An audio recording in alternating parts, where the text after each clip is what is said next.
Hi everybody, my name is Lamppost, and I've been meaning to do this video for like a long time, and mostly because I've been procrastinating on that lore video I promised, because it's such a freaking long video. I hate it.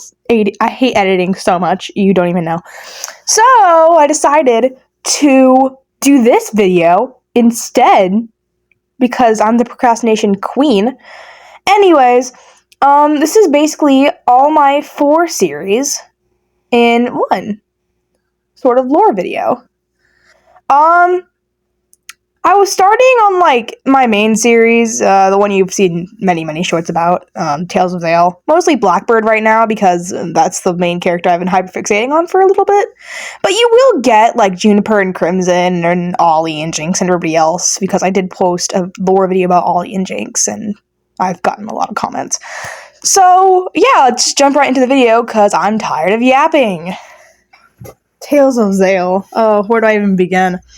Fun fact about this series, I got the name when I was at the store with my mom, and we were looking at, like, groceries and stuff, and I was trying to figure out a name for this series at the time, and I was thinking of stuff, but then I looked at the sign, and it said Zale. It looked like it said Zale instead of Sale, and made me laugh a little bit, and I was like, wait a second, wait just a darn minute, my kingdom in my little book has a terrible name. I don't remember what it was at the time. It was something like, I don't know, like some random old-timey name. I'm not sure. It was terrible. It was not catchy. Literally, I probably read it on like a toilet paper brand. I don't know. But anyways, so I thought, oh, Zale, it's perfect. I love that. And yeah, amazing. Great. Good times. Just a little fun fact. But this story follows, and like my characters, I'm gonna list them all, like the main ones: Ollie, Jinx, Blackbird, Raiden, Anthony, Juniper, and Crimson, and then little Jay at one point. But basically, it follows my characters in their little land called Zale. It's like humans don't know about like my little characters. My characters don't know about humans. It's like a different species. My little species is called Hydros, and they're not shapeshifters, they're not human, they're not hybrids, because they have animal features, but they can only switch it to one animal, and that doesn't make them human, because they have animal features and magic, sort of. I'm surprised nobody has given a, like, common name for this little concept of, like, characters, and if they have, please give it to me. I don't know what it's called. But I have not found anything to, like, classify Hydros, so here I have it. I don't know. The first book follows Ollie, and throughout the entire series, it switches between characters' perspectives. Like, sort of like, have anybody ever seen, like, that one Disney series with the softball players? And how it leads up to the, like, game night? Win or lose, right? I think that's it. But it's sort of like that, except instead of staying in one little time zone, it moves forward, which is kind of cool. Like, if you've read Rings of Fire or something, then that's kind of the same concept. But, yeah, the whole series is basically about Ollie and her friends trying to take down this thing called the Elder Hydro, which is basically this, like, Hydro that the other Hydros worship as, like, sort of a ruler, like a god type stuff. Even though this guy was not born with powers, he's not immortal. He just takes elemental Hydro's souls, and by taking their souls, he ends up absorbing their power. And he wants to, like, overthrow all the kingdoms and create them into his, like, little mold.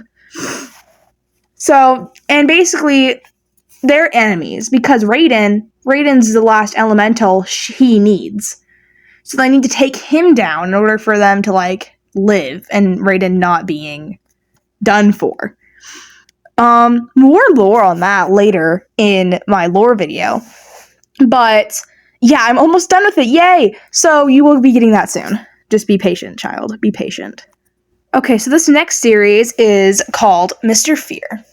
This story follows a girl in foster care. She's about 14. Her name is Siren Blackwood.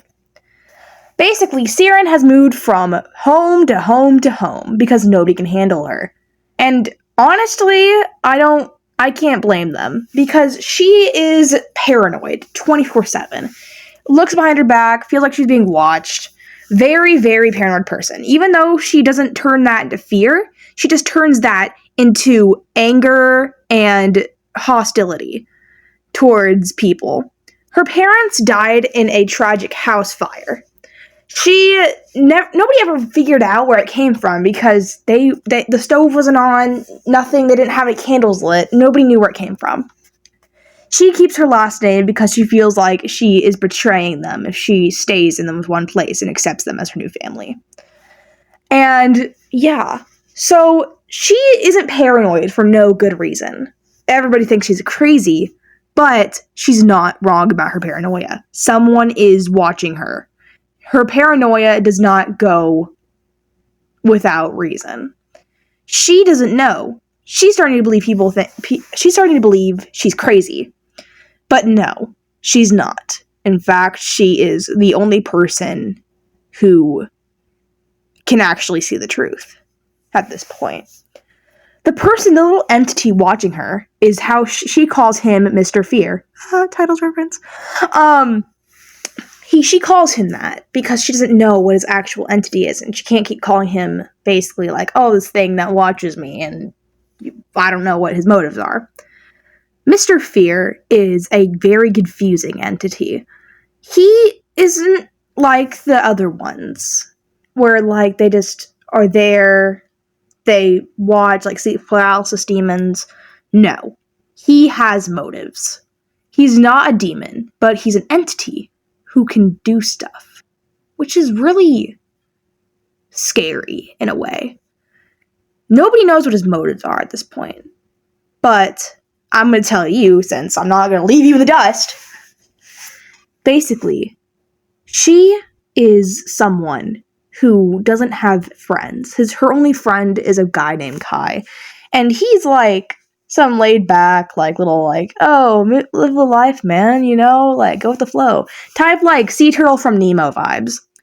But there's really just one thing her and Mr. Fear have in common. Neither of them will be missed, which is why Mr. Fear is after her. He needs a host. Mr. Fear cannot take a shape of his own.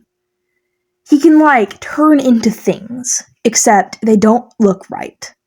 They all look like they're made of some black goo absorbed stuff. And he wants a form of his own. So, he's been trying to look for someone who won't be looked for.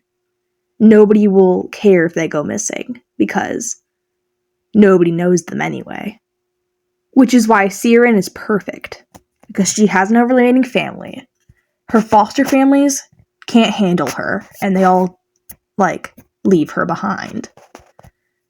So she is a perfect host.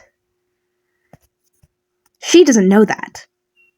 She's trying to figure out his motives throughout the entire book.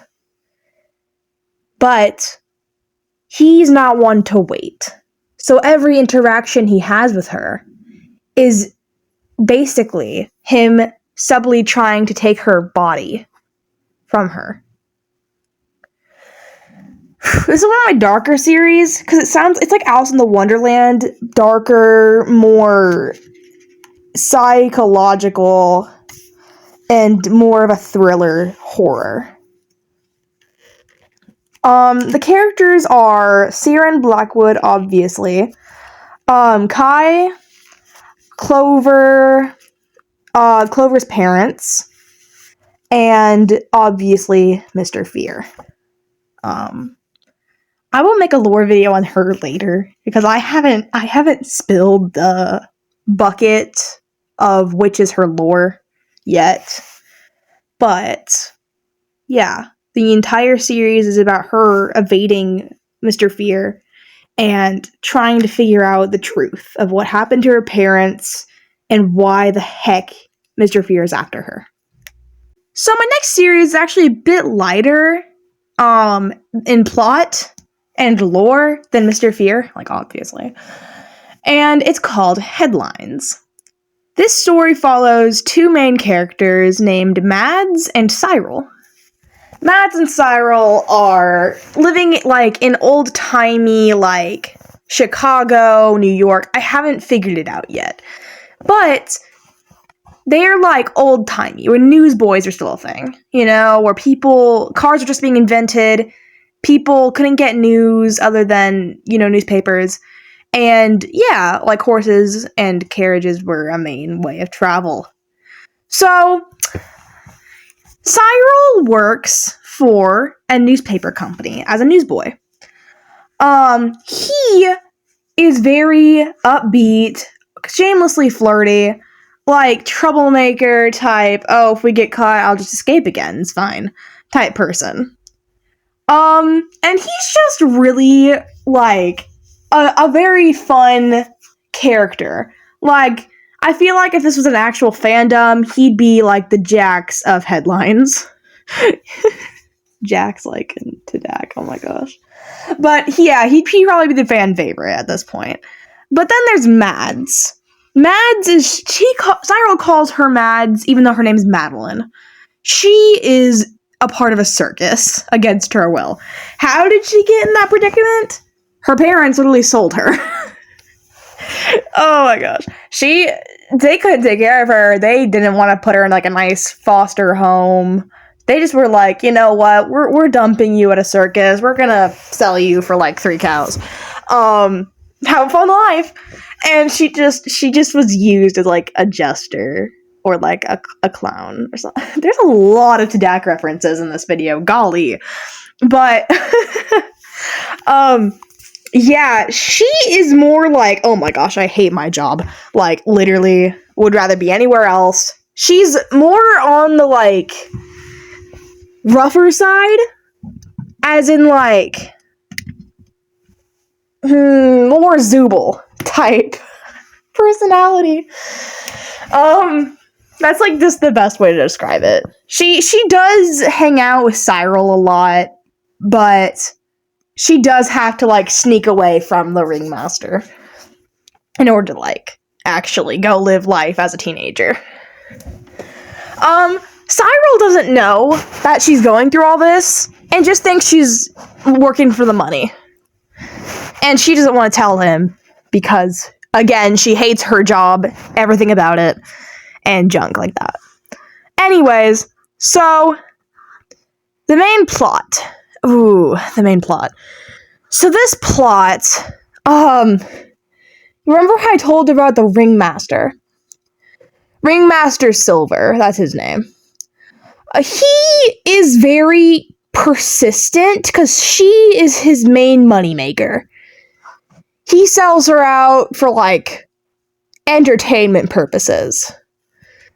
And he can't do the same for his other performers because they're not as good at their job, and he can't make them do anything he wants because they can quit. Mads can't. So, after he realizes she's starting to get a little bit more rebellious and sneaky, he wants to, like, have some sort of thing, I don't remember what it's called, but where he has this legal contract where even if she wanted to, by law, she can't escape. Otherwise, the police can track her down and give her, like, years in prison. And Mads one day figures out this. So she goes finally tells Cyril, and Cyril's scared, because, okay, I'm gonna let you in a little secret. Cyril is, like, in love with Mads. he does love her a lot, and it just seems like his natural personality when he, like, is different with her, because, as I said before, he's, like, literally naturally flirty. And he hates how oblivious she is. She's, like, the epitome of, oh, you could put a sign in front of my face saying I love you, and you'd be like, oh, I wonder what this sign says. 'Cause she cannot pick up on anything. It's really funny, honestly. But he's like, dude, let's run away. Let's run away. I can't let you be confined to that toilet of a job. And she's like, really, like, oh my gosh, you're crazy. Have you, like, lost your last screw? What the frick? We literally don't have money. We don't have a form of transportation. We can't just upground everything and run off. But he's like, why can't we? Heck yeah. So the entire series is them running away from Ringmaster Silver and overcoming challenges. And, eventually, perhaps maybe, Cyril will man up and finally tell Mads about what he's feeling. Maybe. So that's all for this video. My lore video is coming out soon. Trust me, it's for Tales of Zale. But if you want to see lore videos for Mr. Fear and headlines, please get this to some likes, because I spent hours voicing this and doing everything with this and editing. I hate editing. Please don't let this flop. I love you, sillies. You're my favorite guys, and I love you. Bye! Bye!